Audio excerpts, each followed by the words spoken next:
Now, Erica Kirk, the widow of the incredible Charlie Kirk, of course, the new CEO of Turning Point USA, has been featured in Time magazine's list of the world's most influential rising stars. Now, she's been commended for her message of forgiveness and love following the assassination of her husband, and she is absolutely incredible.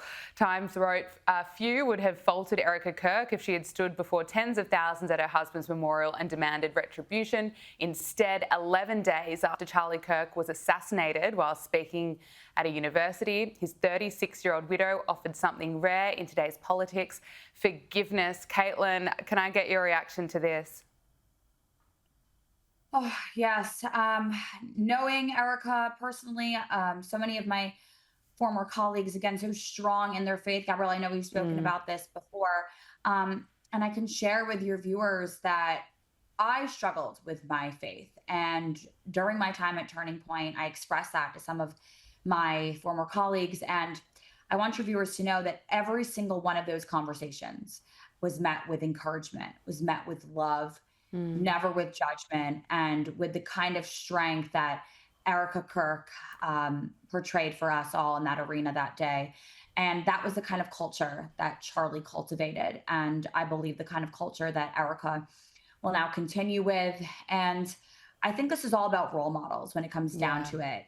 Right now, the younger generation, the younger cohort of voters are struggling with good role models to look up to in this world of entertainment gone rogue. Mm. I think Erica Kirk perfectly represents the strong, classy embodiment of what every woman and mother should look like. And I'm so happy that young people and young women have her to look up to. I couldn't agree with you more. I mean, Charlie Kirk was such an amazing example to all of us, particularly young men. And Erica Kirk, she is amazing and such a great role model to all of us. Joe Rogan has weighed in on some of the commentary surrounding Charlie Kirk's assassination, and he's blasted the sick lefties who have been out celebrating his murder. Let's listen to this.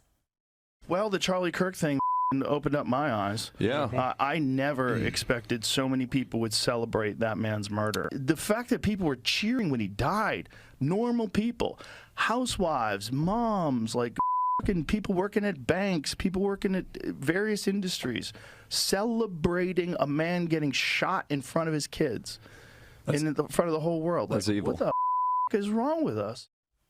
Caitlin, I wasn't as surprised as Joe Rogan was. I mean, I've seen so many examples from people part of the far extreme, far left who celebrate murder. We saw it with the Luigi Mangione case. We saw it with celebrations of people burning down Teslas in protest against Elon Musk, people being upset that Donald Trump wasn't assassinated in Butler, Pennsylvania. So it didn't surprise me seeing this kind of disgusting reaction.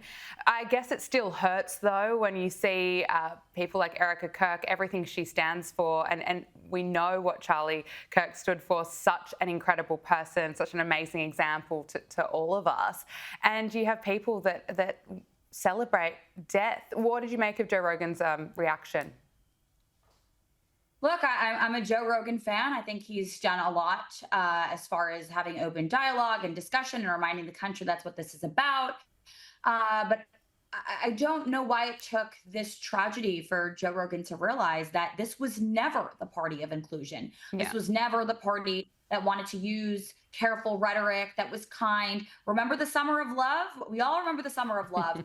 And being in that arena for Charlie's memorial, I'll tell you, there was not one arrest. There was not one rioter. There was not one fire, not one person trying to be violent.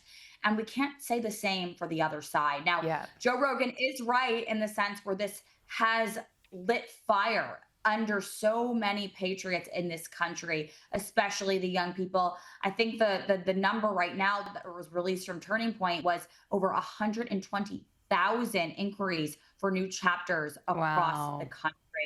So if any of the evil forces that were celebrating out there thought that a bullet was going to stop this movement, Gabriella now needs to know that all it did was ignite over 120,000 new soldiers. And we're going to see that very soon.